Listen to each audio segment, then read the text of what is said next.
오늘 우리가 함께 읽은 베드로전서에는 고난에 대한 이야기가 많이 나옵니다. 1장 또 3장, 4장 다 고난의 문제들을 다루고 있습니다. 그리고 이제 5장에서도 다시 이 고난의 문제가 언급됩니다. 5장 8절과 9절에서도 이렇게 고난의 문제가 제기되죠. 근신하라, 깨어라. 너희 대적마귀가 우는 사자와 같이 두루 다니며 삼킬 자를 찾나니 너희는 믿음을 굳건하게 하여 그를 대적하라. 이는 세상에 있는 너희의 형제들도 동일한 고난을 당하는 줄을 알미라. 그러니까 고난은 이 당시 기독교 속에서는 전반적인 상황이었습니다. 이 베드로전서가 기록되는 그 역사적인 배경은 아마 로마의 네로 황제 때이거나 혹은 또 도미티안 황제 시대로 또 보는 이도 있습니다. 아무튼 네로나 도미티안이나 다 기독교를 몹시도 박해했던 대표적인 황제들입니다. 기독교인들은 그들의 그 통치 치하 속에서 여러 가지 불이익을 당했죠. 재산을 몰수당하기도 하고, 그리고 그 로마 대화재의 범인으로 낙인 찍히기도 했습니다. 오늘 우리는 사실 베드로전서가 기록된 시대와는 다른 시대를 살고 있습니다. 우리가 기독교 신앙을 가졌다고 해서 무슨 고난당하는 일, 그런 일은 나타나지 않습니다. 물론 간혹 비슷한 경우가 있다 하더라도 그런 고난이 예를 들면 이슬람 국가 같은 이슬람교가 국교로 지정되어 있는 이제 그런 나라에서 겪는 그런 일과 같은 그런 그 박해와 탄압과 고난이 우리에게는 일반적이지 않습니다. 물론 요즘 중국에서도 그 공식적인 기독교 선교는 이제 금지되어 있습니다. 이제 그런 나라들 외에서 기독교인들이 드러나게 고난당하는 일은 사실은 잘 없습니다. 우리나라 같은 경우는 우리가 신앙생활을 하는 것 때문에 탄압받고 고난받기보다는 오히려 기독교인들이 약간 정치적으로도 힘을 발휘하는 그런 모양도 우리나라에서는 볼 수 있습니다. 선거철이 되면 많은 정치인들이 교계의 지지를 얻으려고 많이 공을 들이죠. 기독교가 세력화되면 다른 누구도 사실은 무시하기 어려운 그런 힘을 가지게 됩니다. 그래서 오늘 우리는 이 베드로전서에 등장하고 있는 기독 신자들과는 좀 다른 상황이죠. 그 당시 기독 신자들과는 전혀 상관없는 상황 속에 우리는 놓여 있다, 이렇게 생각할 수도 있습니다. 그러나 그건 전적인 오해죠. 고난 문제는 오늘날도 존재하고, 그러면 고난을 겪을 때 우리는 어떤 신앙을 가져야 되는가, 우리는 어떤 영성을 가져야 되는가, 어떤 경건함을 우리는 가져야 되는가 하는 문제는 오늘날도 중요한 문제입니다. 유효합니다. 오늘날도 세속화되는 이 시대 정신에 따르지 않겠다고 저항하려고 하는 사람들에게는 어느 나라나 불문하고 어느 시대나 불문하고 그들은 다 항시 그 고난의 위험 속에 늘 노출되는 법입니다. 세속주의, 또 물질 만능주의, 인본주의, 개인주의, 이런 부분들에 저항하는 사람이라면 오늘날에도 동일하게 아마 이 세상 속에서 이런저런 모양의 불이익을 다 당할 겁니다. 그리고 또 다른 측면에서도 보자면 인간의 삶이라는 자체가 궁극적으로 고난 자체입니다.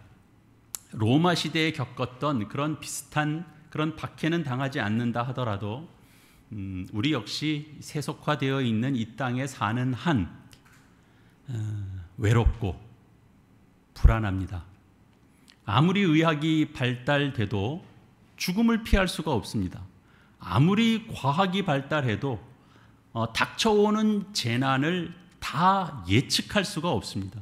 그러니까 이런 점에서 우리가 고난을 두려워하지 말고 맞서 싸워라 라고 하는 이 베드로 사도의 권고는 오늘 우리에게도 동일하게 필요한 말씀인 거죠. 우리는 고난을 어떻게 맞서 싸울 수 있을까요? 온갖 종류의 두려움을 어떻게 우리는 극복할 수 있을까요? 일반적으로 사람들이 생각하는 방식이 있죠. 세상에서 겪는 불안과 두려움을 극복하기 위해서 우리가 마땅히 해야 되는, 싸우기 위해서 우리에게 필요한 것, 그것은 뭔가? 세상 사람들은 당연히 이야기를 하죠. 힘을 키워라 라는 거죠. 힘은 어떻게 키워지는 걸까요? 국가적으로 보면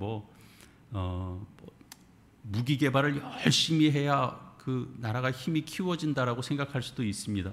그러나 현대 사회에서는 그런 게 통합니다. 통하죠. 지금도 그 힘을 키우려면 무기를 갖춰야 된다라고 생각하죠. 그러니까 두려움과 어떤 그 닥쳐올 고난을 대비하기 위해선 그런 방비가 필요하다. 세상에선 당연히 인정하죠. 그리고 그런 부분들이 있다라는 것도 인정해야 되죠. 그러나 힘은 그 외면적인 것뿐만 아니라 내면적인 부분들도 갖추고 있을 수 있습니다. 물론 외면적인 부분들도 당연히 있죠. 외면적인 건 그런 식으로 힘을 키워가는 거겠죠. 사회적 지위를 키워가는 것이고 높은 지위에 오르는 것이고 그럴 수 있습니다. 내면적인 것은 인간의 내면, 어떤 인격적인 것, 심리적인 것, 정서적인 자신감을 갖는 것, 정서적인 안정감을 갖는 것, 그것도 힘을 갖는 것입니다. 그래서 현대인들은 내면적인 부분들도 굉장히 중요하게 여기죠. 그래서 다 힐링이라는 주제가 현대인들에게는 대단히 중요한 요소입니다. 모든 분야의 화두이기도 하고 그리고 대세이기도 합니다. 힐링을 위해서 음식점을 찾아가기도 하고 힐링을 위해서 여행을 가기도 하고 힐링을 위해서 음악을 듣기도 하고 게임도 합니다. 그리고 힐링을 위해서 종교 생활도 합니다. 그래서 사실은 종교 생활 그러면 힐링을 위한 종교 생활, 명상, 그 명상을 이렇게 그 주 내용으로 하는 종교, 세상 사람들한테는 관심이 있습니다. 요즘 같은 시대에는 그래서 불교가 이런 면에서는 세상 사람들한테는 인기가 높아질 수밖에 없습니다. 그래서 그럴까요? 기독교에도 사실은 이런 움직임, 이런 흐름들이 있습니다. 예를 들면 이런 거죠. 과거에도 있었고, 그리고 요즘에도 있을 수 있습니다. 우리가 기도도 이제 훈련을 해야 된다. 기도 훈련이라는 명목 속에서 이제 우리가 기도를 가르치는 중에도 보면 기도를 이렇게 여러 단계로 가르치기도 합니다. 그래서 이렇게 시작 단계, 또 초급 단계, 중급 단계, 이를테면 고급 단계처럼. 그래서 마지막 단계에서는 결국은 이제 기도 속에서 우리가 정말 무아지경을 느끼는 것처럼 하나님과 연합되는 그런 단계를 이제 소개하기도 하고 가르치기도 합니다. 그런 경험을 우리가 가져야 비로소 우리 마음에 안정을 갖게 되고 그런 그 평화를 경험하는 것을 근거로 해서 결국은 세상 근심과 걱정에서 자유로울 수 있다. 이렇게 가르쳐지기도 하죠.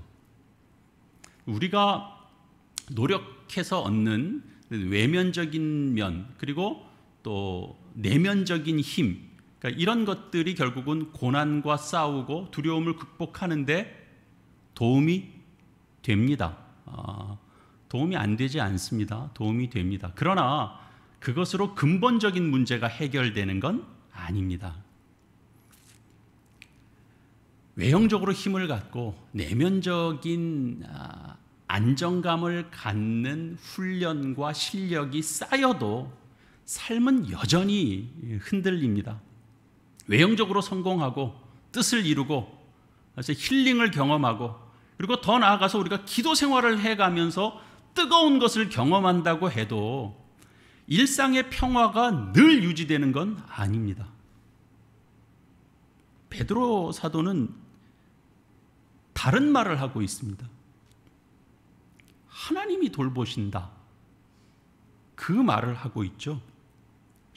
6절과 7절입니다. 그러므로 하나님의 능하신 손 아래에서 겸손하라. 때가 되면 너희를 높이시리라. 너희 염려를 다 주께 맡기라. 이는 그가 너희를 돌보심이라. 하나님의 능하신 손 아래에서, 이런 표현이 독특한 거죠. 능하신 손 아래에서. 하나님의 강력한 손 아래 사로잡히는 것이 결국은 고난과 두려움을 극복할 수 있는 길이라 이렇게 가르칩니다. 이런 이야기는 세상 사람들이 들을 때는 별로 매력적인 이야기가 아닙니다. 그거 무슨 희한한 소리를 하고 있냐고 그러고 그렇게 냉소를 보낼 만한 그런 이야기입니다. 거기에 무슨 뾰족한 내용이 있다고 그렇게 취급해버리죠. 여기 하나님의 손이라고 되어 있는 표현은 결국 하나님의 통치를 가르칩니다. 근데 이런 것은 눈에 잘 보이지 않습니다. 눈에 보이지 않는다고 해서 그 하나님의 손이라고 표현되어 있는 그 하나님의 통치가 없는 게 아니죠. 우리가 그 바람이 보이지 않죠. 그러나 그 바람의 힘이라는 것을 우리는 느끼죠. 거대한 힘이 그 속에 있다. 보이지는 않는데 그건 우리는 느낄 뿐입니다. 현실로 느낍니다. 보이지 않지만 하나님의 손은 강력한 능력입니다. 하나님의 그 손 아래에서 너희는 겸손하라라고 그럽니다. 다른 말로 바꾸면 너희는 자신을 낮춰라, 그런 의미입니다. 결국 하나님의 손을, 하나님의 능력을 전적으로 의지하라라는 의미가 되겠죠. 인간은 뭔가 해낼 수 있다라고 큰 소리 칠 수 있는 존재가 아님을 인식해야 되는 겁니다. 하나님의 다스림에 우리의 운명을 맡길 수 있어야 됩니다. 근데 삶의 우리 이런 태도가 어떤 사람들에게는 대단히 소극적인 것으로 보일 겁니다. 세상 사람들 눈에는 그럴 겁니다. 그보단 훨씬 너희가 직접 너의 삶을 개발하고 넓혀가고 해야지, 뭔가를 이루려고 뜻을 세워야지, 그렇게 이야기하죠. 그러나 실제로는 이 성경의 내용이 강력한 겁니다. 왜냐하면 이렇게 하나님을 전적으로 신뢰하는 사람은 자신을 신뢰하는 게 아니라 결국 하나님을 신뢰하기 때문입니다. 나를 신뢰하는 자가 아니라 하나님의 통치를 신뢰하는 자입니다. 여러분, 우리가 다 인정합니다. 신앙을 갖지 않는 사람들도 다 인정하는 내용입니다. 뭐죠? 사람은 믿을 만한 존재가 아니다라는 겁니다. 사람을 신뢰하는 삶을 중심으로 살면 그 삶은 부실해질 수밖에 없습니다. 이 말은, 그러니까 사람은 아무도 믿지 마라, 사람을 불신하면서 살아야 된다, 그 얘기가 아니고 피조물의 한계를 인정해야 된다라는 겁니다. 하나님이 가지신 그 능하신 손으로 우리를 돌봐주신다라고 하는 이 말은, 그래서 그것을 우리가 실제로는 쉽게 느끼기가 어렵습니다. 그래서 우리는 더 종종 오해하기도 하죠. 사람의 마음이 미묘해서요, 신앙적인 것으로 뭐든지 이렇게 조금 포장하고 싶어하는 마음이 굉장히 강하거든요. 그래서 우리가 기도나 찬송을 하고 또 기도할 때도 하나님께서 늘 우리를 돌봐주신다라고 고백도 하고 기도도 하죠.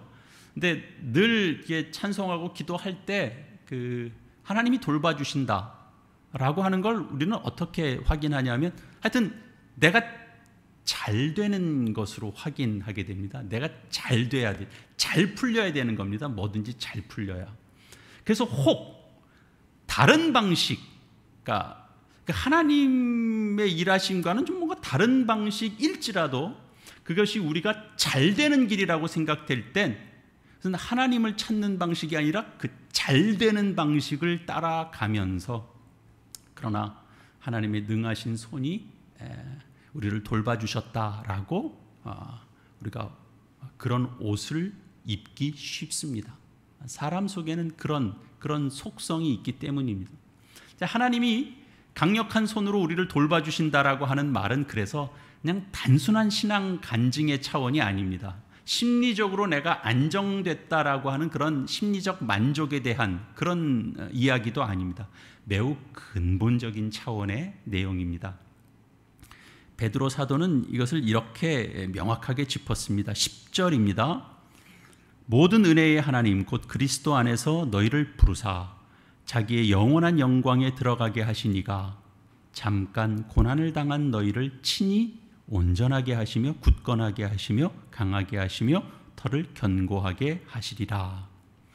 베드로는 하나님이 너희를 온전하게 하고 굳건하게 하고 그리고 강하게 하고 그 터를 견고하게 하신다 이렇게 명확하게 밝힙니다. 하나님께서 철저하게 이렇게 돌봐주신다 그런 표현이 되죠. 우리는 우리 자신을 온전하게 할 수 없고 우리는 우리 자신을 굳건하게 할 수 없습니다. 그건 하나님이 하실 수 있는 일입니다.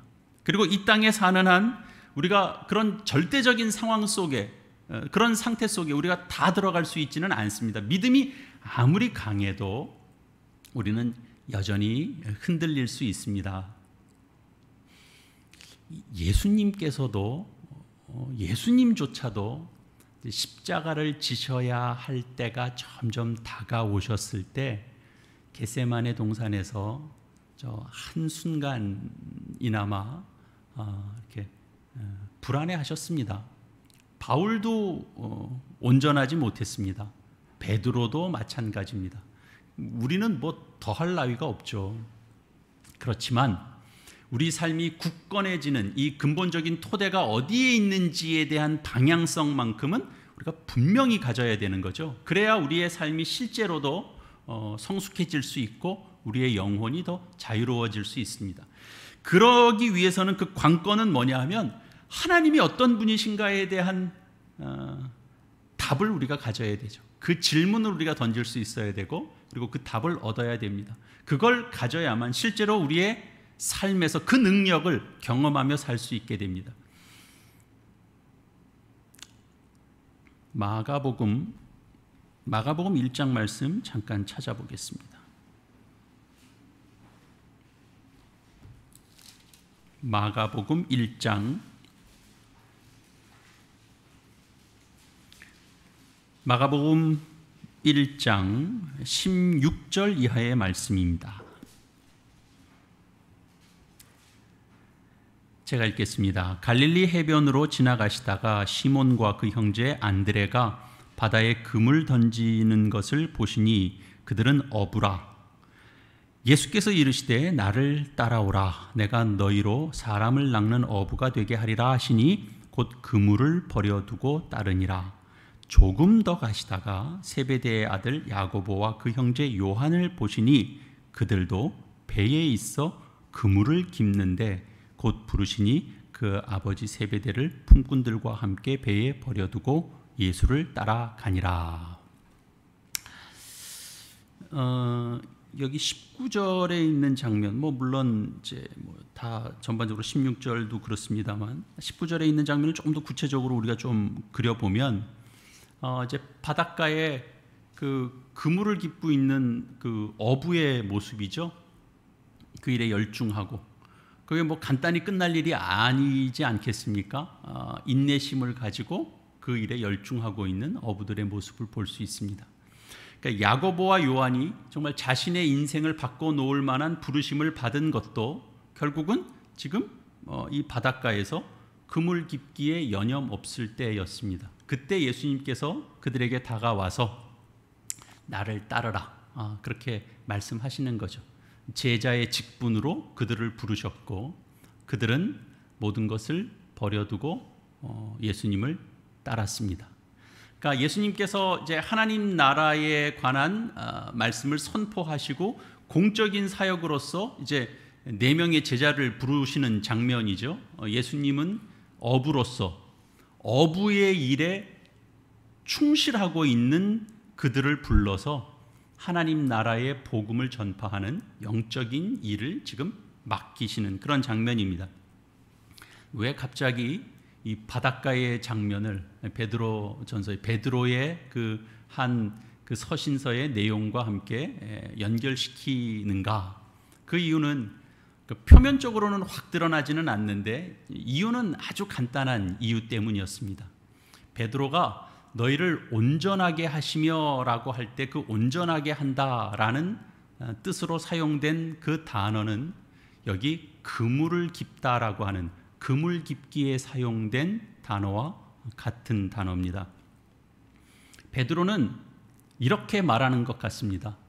은혜의 하나님께서 너희를 부르시기도 하고 또 복음의 영광에 참여하게도 하시지만 너희의 그물도 키워 주시리라. 그렇게 말하는 것 같습니다. 우리 모두가 알고 있지만 베드로는 갈릴리 바다에서 오랜 세월 어부로 지낸 사람입니다. 그가 이 단어를 사용하면서 뭔가 교회에 서신을 보낼 때는 자신의 전직을 떠올리지 않을 수 없었을 겁니다. 어떤 직업을 가졌던 그 직업 속에서 우리가 사용하고 있는 어떤 말, 어떤 단어에 대해서 자신만의 색을 입히기 마련입니다. 매우 낯익은 그런 단어지만 내한테서 떠올리는 아주 쉽게 떠올릴 수 있는 그런 연상들로 그 언어 속에 뜻을 더 담죠. 그래서 의미를 더 덧붙이게 됩니다. 제가 교회를 준비하면서 제 마음에 자꾸 이렇게 화음이라고 하는 그 단어를 자꾸 매만지게 됐던 것도 결국은 이제 저라고 하는 한 사람의 어떤 그 삶의 중요한 시간들 속에 이런 이제 화음이 결국은 이렇게 연결되는 데까지는 여러 의미가 더 더해졌겠습니다만 저에게는 매우 익숙한 용어였거든요. 근데 그 익숙한 용어가 교회를 생각하면서는 어떻게 의미가 더해지고 옷을 입게 되는지를 하나님이 자꾸 그 단어를 매만지게 하신 것과 같습니다.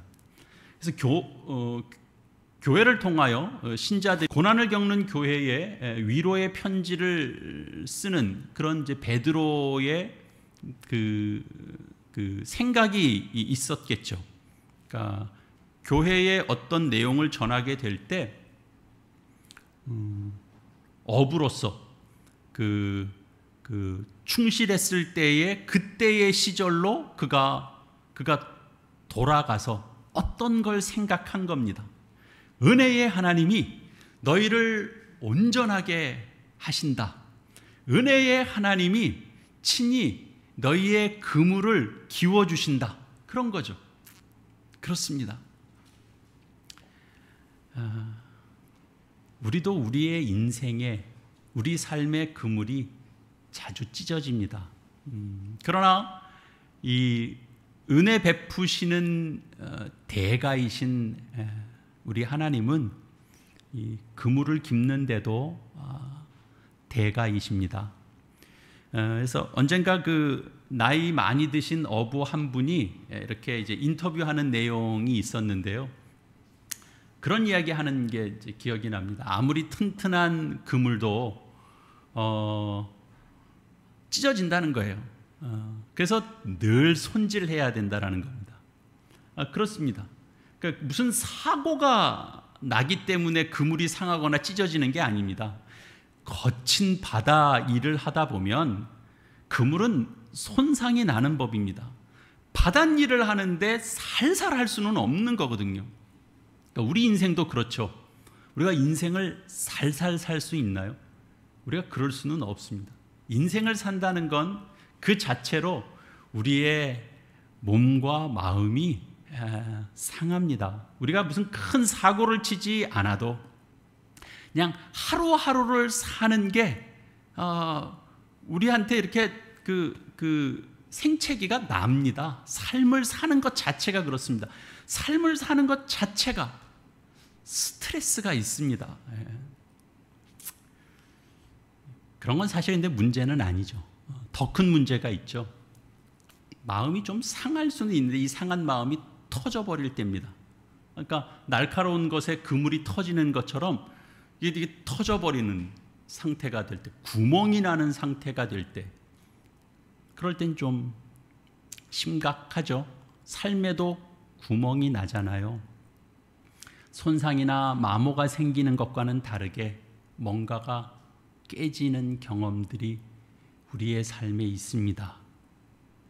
실적, 업적 이런 것들이 깨지고 관계가 깨지고 진실할 줄 알았던 사람 속에 그렇지 않았던 모습들을 경험하게 될 때 인간의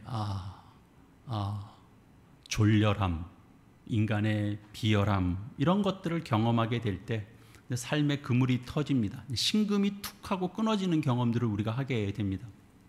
그럴 때는 믿음도 깨집니다. 그럴 땐 누가 하는 말이 안 들립니다. 성경의 말씀 궤변처럼 들립니다. 은혜 받던 말씀인데도 우리의 마음에 구멍이 생기면 하나님의 말씀조차도 이상한 말씀처럼 들립니다. 그때 가장 안타까운 건 결국은 그 터진 것으로 인해서 우리가 그 손실도 물론 아깝지만 우리 신앙 생활에 손실을 입는다는 게 크죠. 우리가 신앙 생활을 해야 될 시기들을 놓쳐버리고 참된 기회를 잃어버리는 것, 이런 것들이 참 안타깝죠. 기회를 잃어버리는 게 참 안타깝습니다. 그러나 이런 가장 그런 뼈아픈 순간에까지도 하나님께서 개입하셔서 과연 우리의 소망이 어디에 있는지 우리가 물음표를 찍고 의아해할 때조차도 하나님은 우리의 삶에 다가오셔서 말씀을 들려주시고 하나님의 존재를 깨닫게 해주시고, 그래서 오늘 우리가 보는 말씀처럼 은혜의 하나님께서 너희의 그물을 기워 주시리라, 너를 온전케 해주시겠다라고 말씀해 주십니다. 하나님은 예수 그리스도 안에서 우리의 죄를 용서하시고 우리의 못난 모습이 있지만 그의 자비하심으로 우리를 떠나거나 우리를 버리지 않으시고 그가 가지신 강력한 능력으로 우리를 붙들어 주신다라고 약속해 주십니다. 하나님은 그 일을 완벽하게 해내실 분이시고 하나님은 지금도 그 일을 하고 계시고 하나님은 가장 연약한 자를 하나님은 도우십니다. 사랑하는 교회 여러분, 하나님께서 우리의 삶에 그물을 기워주신다라는 의미가 뭘까요? 우리를 온전하게 하시고 우리를 강하게 하신다라는 의미가 뭘까요? 우리가 살아가는 일상에서 새로운 의미들이 보이게 하시는 겁니다. 사방에 사실은 보화가 있는데 우리가 보화를 잘 발견하지 못해요. 하나님께서 보화를 보게 하시고 그리고 그 보화를 거두게 하시는 일을 하십니다. 하나님께서 그냥 우리가 그냥 사는 그냥 가정인데 이 가정 속의 의미를 보게 하십니다. 내가 무슨 역할을 해야 되는지에 대해서 깨닫는 바가 있게 하십니다. 어떤 조건이 만들어져야 되는 것이 아니고 하나님께서 우리를 온전하게 하시니까 우리가 새롭게 보면서 우리가 새로운 사람이 되고 우리가 새로운 사람이 되니까 우리가 강한 사람이 되는 거예요. 우리 속에 어떤 할 몫이 생기고 희망이 생기고 나가야 될 방향이 생기고 꿈이 생깁니다. 선한 게 뭔지 이런 것들이 이제 보이는 거죠. 내가 할 일이 보이는 겁니다. 하나님은 우리를 온전하게 하시는 그 손길이 있는데 결국은 그 우리를 온전케 하신다라는 일의 결과가 뭐냐 하면 내 삶의 정황 속에서 내가 새롭게 의미를 갖게 되는 것들을 하나님이 갖게 해주신다라는 거죠. 누군가의 도움이 필요하다라고 늘 얘기하던 사람이 내가 도울 자가 보이는 것이고 나는 아무것도 할 수 없다, 나는 할 게 없다 라고 말하던 사람이 할 일이 넘치게 하십니다. 왜 그럴까요? 그물이 기워졌기 때문입니다. 무엇이든지 담을 수 있는 존재가 됐기 때문입니다. 보화를 담을 수 있습니다. 하나님의 손은 강력하고 완벽합니다. 하나님께서 일하시면, 예수 그리스도께서 말씀하시고 손을 드시면 귀신들이 다 도망갔죠. 주님이 일하시는 손은 능력도 있으시지만 섬세하십니다. 주님께서 손을 드시면 상한 심령이 싸매임을 받습니다. 지친 자가 힘을 얻습니다. 팔다리가 오그라져 있었던 사람이 손을 펴고 무릎을 펴니다. 웅크렸던 몸이 펴집니다. 가라앉았던 고개가 들립니다. 하나님을 바로 쳐다봅니다. 우리의 체질을 주님께서 너무나 잘 아시기 때문에 우리의 삶의 상체기가 나고 그 찢어진 삶을 하나님께서 그 그물을 기우실 때 비로소 우리가 온전해짐을 경험하게 되는 겁니다. 그러니 우리가 주님을 신뢰해야 하는 것이죠. 그래서 오늘 본문에 있었던 그 마지막 절이 이렇게 되어 있었어요. 권능이 세세에 무궁하도록 그에게 있을지어다. 아멘. 그에게. 하나님의 영광은 예수 그리스도 안에 있습니다. 하나님의 영광은 육신의 건강함에만 있는 게 아니고 세상의 성공에 있는 것이 아니고 하나님의 영광은 결국은 사람이 구원을 경험하게 될 때 하나님의 영광이 드러납니다. 생명에 눈뜨게 될 때 하나님의 영광이 드러납니다. 생명을 누린다는 건 죄를 이긴다라는 얘기고 사망 권세를 이기는 겁니다. 하나님의 우리를 향한 그 온전케 하시는 손길이 결국은 우리 모두를 이리로 이끌어 갈 것입니다. 우리 삶에서 구원을 경험하고 우리 삶에서 생명을 경험하고 우리 삶에서 삶의 새로운 의미들을 경험하고 우리 삶에서 내가 할 몫이 있다라고 하는 것에 눈뜨게 하시는 그 삶으로 우리를 인도하실 것입니다. 우리를 온전케 하시는 하나님의 손길입니다. 그러니 사랑하는 교회 여러분, 어부가 그물을 깁는다라는 건 희망의 작업입니다. 그물을 깁고 나서 내일 나갈 거잖아요. 다시 바다로 나갈 거잖아요. 그래서 고기를 낚아 올릴 거잖아요. 그 일을 위해서 그물을 깁잖아요. 하나님께서 우리를 온전케 하신다라는 건 뭐냐면 하나님께서 오늘도 우리를 향하여 희망과 소망을 가지고 있다라는 겁니다. 오늘도 우리에게 그렇게 작업하고 계십니다. 일하고 계십니다.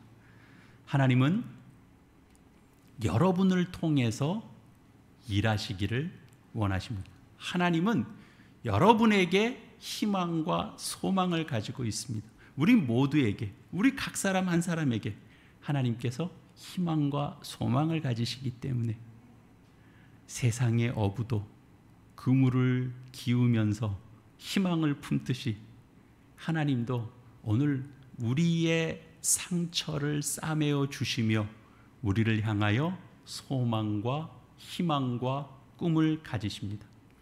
주님의 능력은 우리가 약한 데서 온전해지기 때문에 우리의 약함을 주님 앞에 고백하고 우리를 늘 새롭게 하시는 그 주님을 의지하고 우리의 삶을 맡겨가는 저 여러분 다 되시기를 이 말씀으로 축원합니다. 우리 함께 오늘 말씀과 화음을 이루는 우리의 삶이 되기 위하여 우리 마음의 심령을 새롭게 하는 기도를, 화음의 기도를 올려드리겠습니다. 기도하시겠습니다.